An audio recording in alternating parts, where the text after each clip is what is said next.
He's got 15 rebounds. Landry down the lane. Draws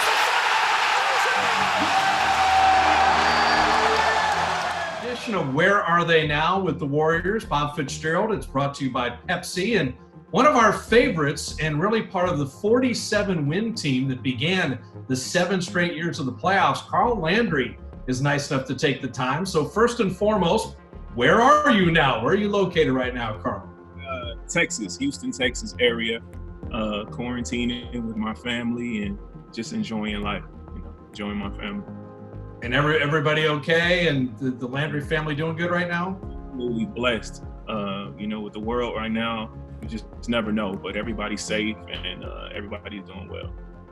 Now your career is interesting to me because you were productive no matter where you were, whether it was Houston or New Orleans, the Warriors, Sacramento, always kind of a steady Eddie, better than 50% from the field, big guy that could rebound, total quality teammate, nice intermediate jumper, like very, very consistent.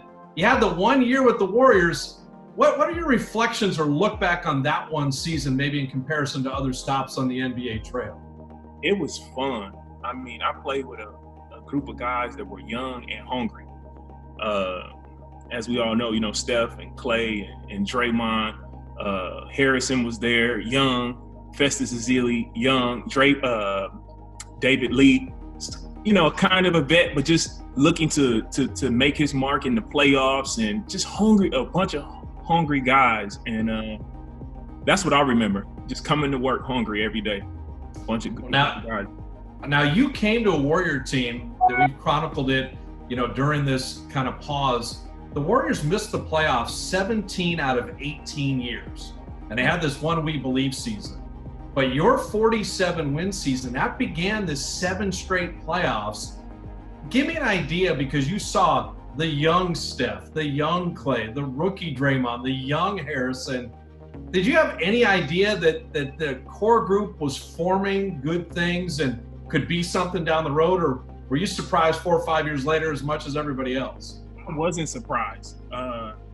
Playing for the Warriors, I believe that might have been my 6th or 7th year in the league. And at that time, I've never been around guys that were so hungry. And in fact, I think all of us got to Oakland maybe a month before training camp. Mm-hmm.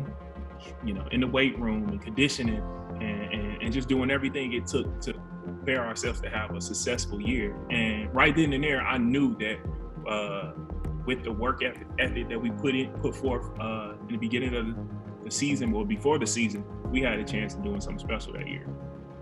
Now, can you give someone an idea of a puppy Steph Curry versus the 2-time MVP global icon Steph Curry? Did you see some physically, he looked like he was 12 years old, yeah. But there was a confidence that was growing in him. Give me a recollection or two of Steph and just the, what you see as the looking back as a great NBA guy versus that year when he was just in his, his infancy. And I remember Steph spending countless amount of hours with the training staff. There was even one point in time where I feel like I was the last one to leave the gym. I stayed like 2 or 3 hours after practice and got to practice the very next day, 2 or 3 hours early. And Steph, he left after me and was there before me, getting treatment on his ankle. And I think once he overcame that and was healthy, we see him today, So well, I think that the cool thing about that team is that I think of you and Jarrett Jack as being kind of the very steady veteran guys where, and I've always, David West was the same type of guy, Mo Spates. I always loved big guys that could pick and pop, and that the intermediate jumper, when they gave it to Carl Landry, I felt good. I was like, okay, that's a shot we want. And then you also were very efficient finishing inside, could rebound, play defense. The veteran glue is so underrated sometimes on a team, but did you sense that as this team started to win more, like, wait a minute, this is a playoff team, like we're good enough to, to do some things? And that 47 wins, that was like finding, a cold beer in the desert. It was kind of fun to to be in the playoffs again. Veterans played a big role on that team, and I'm not trying to toot my own horn, but the nucleus of having the veterans and the younger guys together, right. Amazing. I mean, some of these names that I'm about to name off probably went unnoticed. We might even, might have forgot that they were on the team, but Brandon Rush started, for him to start that year over Harrison Barnes until he went down with an injury. Richard Jefferson was on the team. He didn't play much. Who else was on the team? I mean, we had just veteran guys. Jared Jack, that knew the way, but at the same time was just as hungry, for success. And I think that, with the addition of a great coaching staff and Mark Jackson, helped us get over the hump. Now, there's a 2-game stretch in that season I want to talk about for the regular season. Is the game in Indiana, which ended in a brawl, and then flying to New York, where Steph had his career high 54, the crazy night at MSG. I will say, and I still tell this story to this day, I've never seen a game like Steph had at Madison Square Garden. The look that I saw in his eyes, I went back and told all my friends, I said, this dude he's gonna be great. It really had nothing to do with like him scoring. I think it was 50 points or close to 50 points, 54 points. It was just the way he went about it, the look, the determination. We lost the game, but just his energy, his aura, everything about him that day, I knew that he was going to be a great player in this league. So the team wins 47 games. Oracle has always been a great home court. Warrior fans, there's 2 football teams, 2 baseball teams, but 1 basketball team. And, as the team, because again, those fans have been dying for playoffs, the team qualifies for the playoffs. Was that Oracle home crowd one that when you look back and think about your career, that, hey, man, playing in Oakland, if you're a Warrior, those fans, they're fun to have behind you? Oh, man, there was never a home game where, I wasn't up for the challenge. There was never a home game where I just wasn't ready to play. The people in Oakland and the fans in the Bay Area appreciate basketball. And they appreciated the work that we put forth that year to get us over the hump. It's a basketball city. It's a basketball just a basketball town, and I appreciate those friends each and every day. And if it wasn't for them, I don't think we would have had the success that we had. Well, you had this amazing regular season, 81 games. That's the most you ever played in any season in your career. You averaged double figures. I mentioned you shot better than 50%, and yet you were even better in the playoffs. The first series is against Denver. They're the higher seed. They're supposed to win. And here are the Warriors bursting on the scene, winning that series in 6 games. What did you think going into that Nuggets series? And here's Andre Miller, and they've got George Karl as the coach. And here are the scrappy Warriors with 47 wins coming in to upset them really in round 1. What were your thoughts about that? I didn't really know what to expect, but I just remember Mark Jackson saying, hey, we don't have anything to lose, so let's just go out there and leave it all out on the floor, and prepare our mind, bodies, and souls to win. And we did that, Harrison came up really big. I believe that was his rookie year. He came up big for us, I think, in game 1 and a couple other games. But quite frankly, it was just a collective effort. And I think the world not only knew that we were a new and upcoming team, but they knew that we had some talent and some pieces to put in place to be successful later on.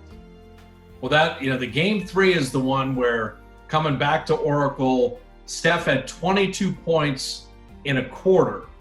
And that was, we believe was incredibly loud. The championship years were incredibly loud. But that Denver series, because it was the first time Curry had been in the playoffs, you mentioned you and Jared and these veterans and that great mix of young guys with their first splash, with veterans that were steady, and a belief that the team had. You remember Steph going for 22 and a quarter in a playoff game against Denver, and the building almost kind of levitating a little bit. Yeah, I remember that. I remember Coach Jackson just always saying, look, you guys are the 2 greatest, shooters of all time, best backcourt shooting duo of all time. And I think during that series, like Steph and Klay began to realize, look, we might have something special here. I don't really think that when Coach Jackson said it, initially that they believed it, but when those lights started to shine and, the arena began to get behind us and shots started to fall, I think they kind of, in the playoffs, I think they kind of knew, look, we have something special.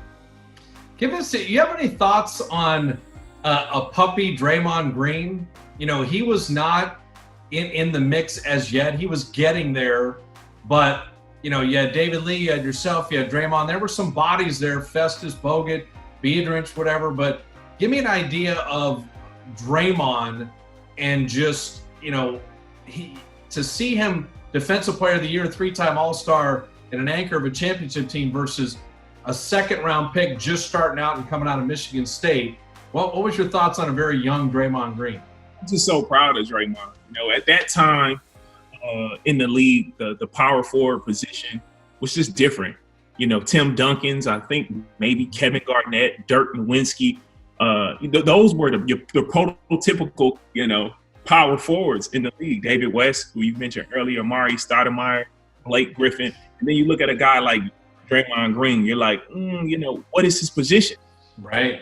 I'll tell you about Draymond is he worked hard every day.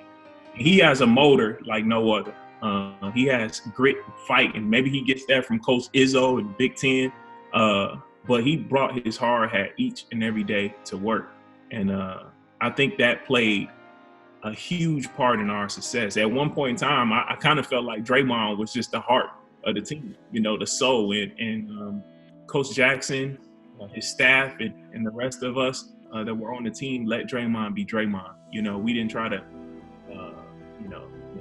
make him be something that he wasn't or say, look, dude, you're a rookie. Like, go sit down somewhere. We let him be himself. And I think that was the bonus for us at that time. So you guys beat Denver in the first round, and then here's the San Antonio Spurs. And for someone to have been with the Warriors a long time, the history, they hadn't won in San Antonio since Dominique Wilkins was playing for the Spurs. I mean, it had been this long streak of never winning in San Antonio. They built a new arena in San Antonio. The Warriors had never won in that building.